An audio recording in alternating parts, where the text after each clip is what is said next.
You're listening to Inside the Village, where all news is local and no topic is off limits.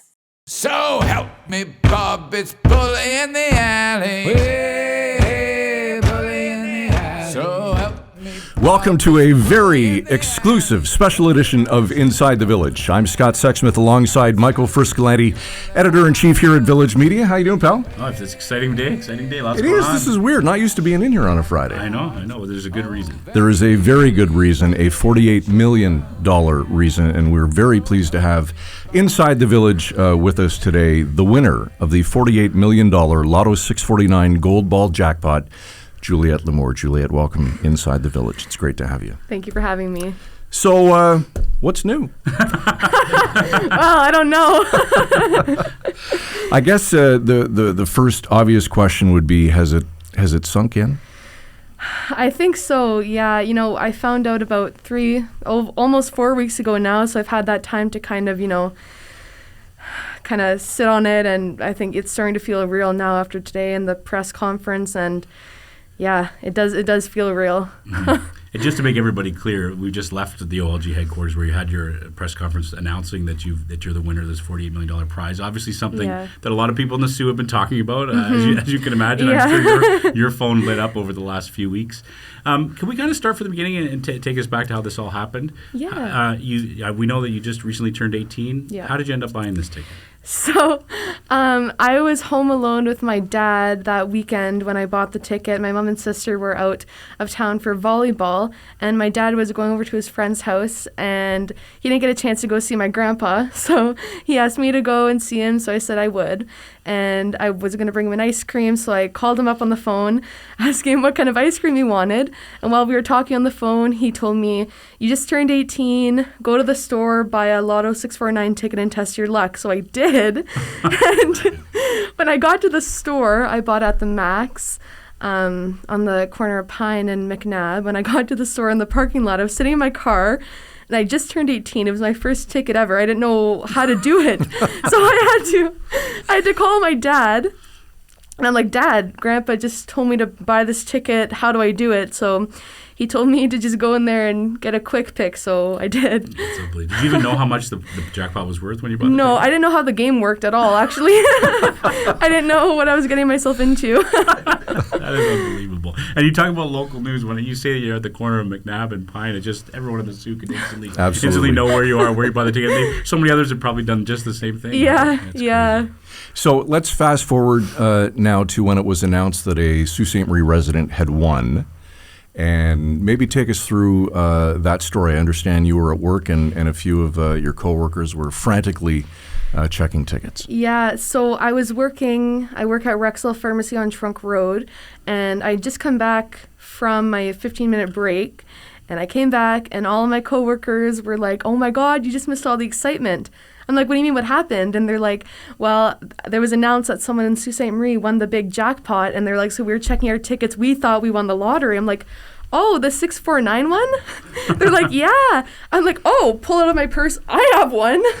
So the pharmacist checked it on his phone, and sure enough, it came up, winner Ganya. I won the $48 million, and everyone just went crazy. Like that's mind-boggling. Just to remind everyone, what happened was the OLG put out a press release on that Sunday, right, saying, "Hey, folks, someone in the Sioux is the winner of this $48 million Check prize." your tickets. So everybody was going. I mean, even when that story was posted on Sault Today, right? Everybody, I think, in town clicked on that because they wanted to see what had happened. So you're at work, that happens. So who'd you call first? I called my mom, and I was like crying. I didn't really know how to react, but I was crying. I was scared. I'm like, "Mom, I won the lottery." And she couldn't understand me. She's like, "What?" I'm like, "I won the lottery." She's like, "No, you didn't." And my coworkers are in the back. They're like, come to work. Come and get her." And the first thing they told me to do was sign the ticket. So I signed the ticket right away, and I gave it to my mom. I'm like, "I can't lose this. Don't fold it. Don't anything. Just take it home." And she's like, "You're staying for your shift. You're staying until 5. I'm like, "Okay." So when you have the winning ticket and you sign it, what do you do with it? Where is it kept from the moment that you know it's the winner until everything is verified through OLG? Yeah, so when I found out that I won, I didn't want to keep the ticket on me. because, I didn't want anything to happen to it. So I gave it to my mom. When we got home, we put it in a Ziploc bag and then into an envelope, into another bag. Like, don't touch it. No one touch it. I think my dad actually went to the store and bought a safe the next day to put the ticket in. Like, we were, don't touch it, don't look at it until we contact OLG. That's amazing. So I'm just thinking, what would have gone through your mind in those first few hours? Even when you went to bed that night, right? You're going to bed and you're thinking, okay, this really just happened. It just must have been millions of different things going through your mind. Yeah, it was a mix of emotions. I honestly didn't believe it, really. Like, that whole day, I was just in shock. The whole day felt surreal. And my dad's a financial planner, so that night we really, buckled down and had a meeting. Okay, what's the next steps? What are we going to do? And I don't even really remember that day. It was just so crazy. I just went to bed that night thinking I was going to wake up and, I was just going to go back to normal, but that did not happen. Yeah, So. That's crazy. Maybe, Juliette, if you could speak to some of the rumors when it first came out that you may have been the winner. How do you handle that? How do you react when people say, "Hey, is it true?" What did you do? Yeah, well, we knew that the rumors and everything was spreading like wildfire throughout the city, and we all shut down social media. We didn't want to say anything. We didn't answer really anybody. We kept our circle really tight. The only people we told was obviously my family, my mom, my dad. We told my boyfriend of 4 years, and we told my grandparents and our close, like my dad's siblings and my mom's siblings. That was it. We told them, nothing's official. Don't say anything to anyone. Keep it tight. And people were messaging me like crazy. People were messaging my parents like crazy. It was just hard to, keep it all a secret. But we just didn't want to tell anyone yet until, because we didn't know what the next steps were. My family's not lottery players. I don't know.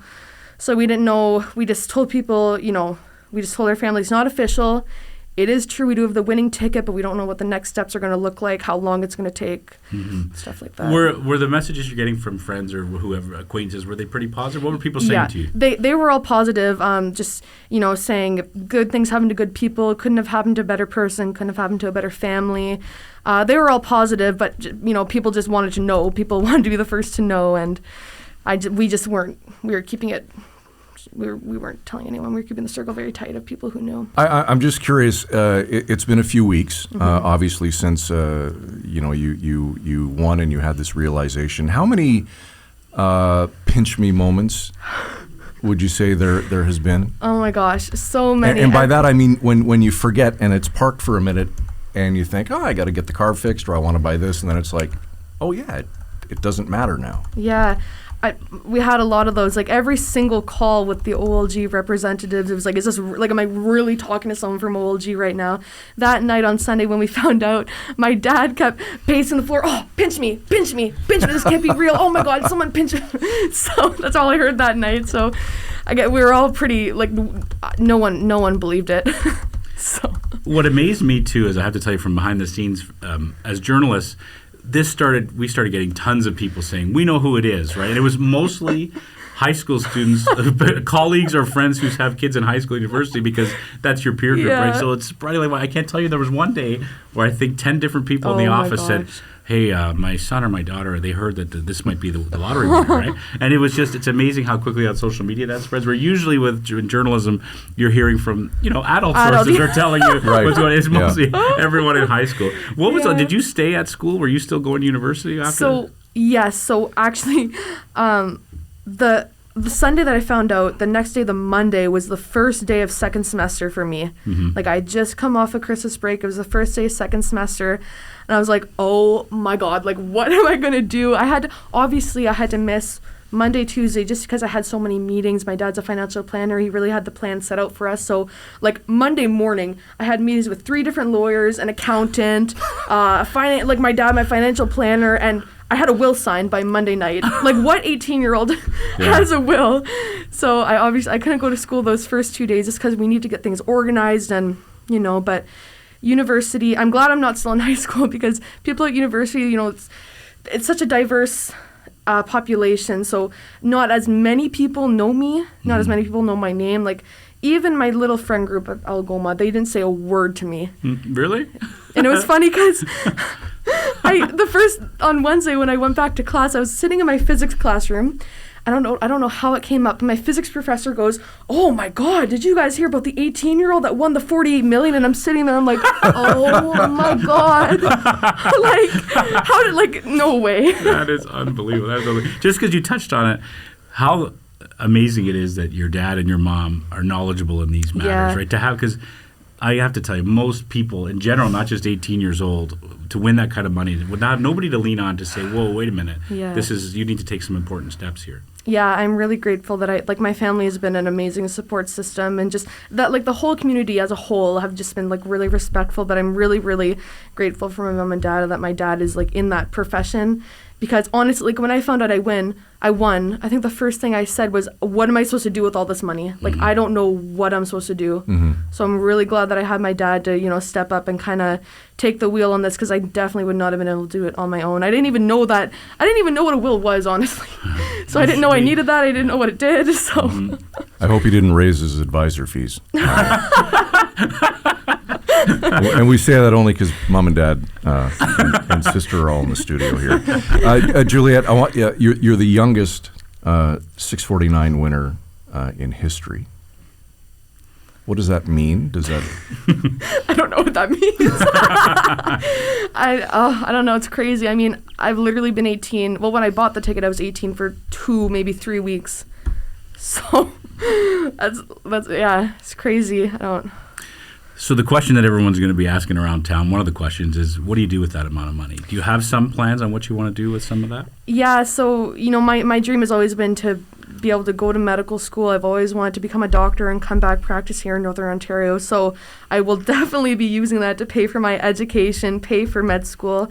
Right now, there's a lot that we have to think about. We're definitely going to keep family and friends in mind, help out around the community. But I think we're going to, put the majority of it, invest it. We want to be smart about it. We want to make sure we have the money to help support generations to come in the community. And I'm so young, I don't know what my family's going to look like down the line. So we want to make sure we're able to support everyone. The one thing that I can't stop thinking about is this old Sault Today article of you in 2010, you and your little sister bringing a pink piggy bank to a Greyhounds game. It had about $61 in it to support Haiti relief efforts at the Canadian Red Cross had set up a table at the Hounds game. And I think you were wearing a Hounds jersey. You brought your piggy bank there. And you gave all the money in that piggy bank to a good cause. And I just think about the way the universe works sometimes. Have you thought about that at all? Do you think that something happened? Because you're obviously a kind person. Your family's good people. Do you think it's just the universe paying you back? Yeah, I mean, I don't know. I can't explain it, but the thing that we've heard the most, again, with all the positive messages, people just keep telling us, good things happen to good people. Everything happens for a reason. And I'm starting, I never believed that before, but I'm starting to believe that now, because, there's just no explanation for something like this to happen. My first ticket just turned 18. That's just ridiculous. Yeah. And do you think there'll be some more of that in the future? I know you have to think about things, but do you think you will use some of this money for good causes down the road? Definitely, yeah. Definitely, again, we're going to keep family and friends in the community in mind. And we've always been big community people, so we want to give back to the community. Amazing. Juliette, you're obviously very grounded. We know that you come from a great family. How in this position now do you keep things normal? How do you stay normal? Well, you know what? That's funny you say that, because the very first night that we found out we won, or I won, we at home we established the living room as our normal room. We established, this is the normal room. Nothing changes. I don't care the amount of money. This is the normal room. So, and when people found out that I won, the first thing they asked me is, are you dropping out? Are you moving away? And I said, no, this doesn't change anything. It doesn't change who I am. My goals are still the same. I want to stay in school. I think I mentioned to my dad, we were at a lawyer's meeting, and the lawyer said, he mentioned that, maybe it'd be a good idea to take this semester off. And I said, no, if I have to quit school, I don't want it. I don't want this. Mm-hmm. So my goals stay the same. And I had a meeting with the dean, and something that he said really stuck with me. It's not the money that defines you, it's the work that you do. So I think that's what's keeping me normal, is I still have my goals. This doesn't change anything. We're still the family that we've always been. So that is amazing to hear, right? Because that's the first question that pops in people's mind is, how does is that amount of money can change you. So I want you to promise us that when you get through medical school, you come back and visit us and tell us how well you're doing. Definitely will. It's the thing that sticks out to me is it's such an enormous amount of money. I mean, when you and I play, it's a free ticket. You win a couple bucks. You've won almost $50 million, and even when you say it out loud, it's mind-blowing. But that kind of a number, that kind of a dollar figure can really affect change and make change. Is there one bucket list item or one thing that you'd like to contribute to? And it may be too early to answer this, Juliette, but is there one thing that you'd like to change? I don't really want to change anything right now, but I do. After school, I've always wanted to be able to travel, and we've just been so busy as a family. I would never really got the opportunity to travel as a child. So once the second semester is over during the summer, I would really love to go sightseeing, see all the wonders of the world, maybe go to Venice before it floods. Mm-hmm. That would be nice. Do you think that there will get back a sense of normalcy when you walk around Sault Ste. Marie? Because for the next little while, people are going to know who you are. I mean, I hope so, and I have faith in the community. The community's been really, really great throughout this whole process, and in a way, I think it's kind of a good thing that it got out as early as it did, because it's not as much of a shock. You know what I mean? Like, it's old news. Mm-hmm. So people already knew it was me. People already knew I won the amount of money. So now that's out officially. The people who don't know aren't really that close to me, so. Mm-hmm. There must be a sense of relief now that the cat's out of the bag. Definitely, because again, like I said, when we first found out, we kind of like shut everything down, weren't really allowed to tell people, so I'm glad that I can be open about it and talk about it, because that's really hard. Like, obviously I had my family and my boyfriend as support, but it's hard not to be able to talk to people about it, and it's hard just knowing that, you hear people talk about it, and that it's you that they're talking about. So it's crazy. Can I ask you, this is a practical question, but do they actually give you a check, or if they put the money in your bank, or am I allowed to ask that question? How does that work? How does OLG pay someone that much money? So they did it by a wire transfer. We set it all up with our private banking and with OLG. And after the presentation, one of the representatives at OLG let us know that the wire transfer was complete. So, yeah. That is unbelievable. Do you still have that pink piggy bank at home? I think I do on my dresser, actually. I think so. That's amazing. Is there anything else that we haven't asked you or touched on that you want to get out? I don't think so, no. I think, you guys did a really good job. I think we covered everything. We try our best. Can't get the boss to say that. If you could send a message to our boss, that would be awesome. That'd be awesome. No, it's an amazing thing. I think, I think I could speak for Sault Ste. Marie. It's a unique place, Sault Ste. Marie. I'm not from here originally, but I lived here a long time. Mm-hmm. And you do kind of get hope that it's one of those places where you'll just be able to go back into your normal life. People will recognize you and say, "Oh, congrats!" But it's mostly a positive place. I think you couldn't be living in a better place to win a prize like this. Yeah. Yeah, and I'm really glad that we were able to do it locally, and we're big community people. We want to be able to support local, and so it's been a really good experience. Amazing. And like I said, we're going to call on you to come back in a few years as you're going through school. We'd love to see the day you become a doctor here in Northern Ontario. We definitely need more doctors in Sault Ste. Marie. Absolutely. So we're going to keep in touch, okay? Okay, great. That sounds good. It's a great story, and some might say, what's not to love? Juliette Lamour, the winner of the $48 million Lotto 649 Gold Ball jackpot from Sault Ste. Marie. This has been a special edition of Inside the Village. Don't forget, you can get all back episodes at insidethevillage.ca, across the Village Media Network, or wherever you get your favorite podcasts. For Michael Friscolanti, Editor-in-Chief here at Village Media, I'm Scott Sexsmith. Thanks for watching. You've been listening to Inside the Village.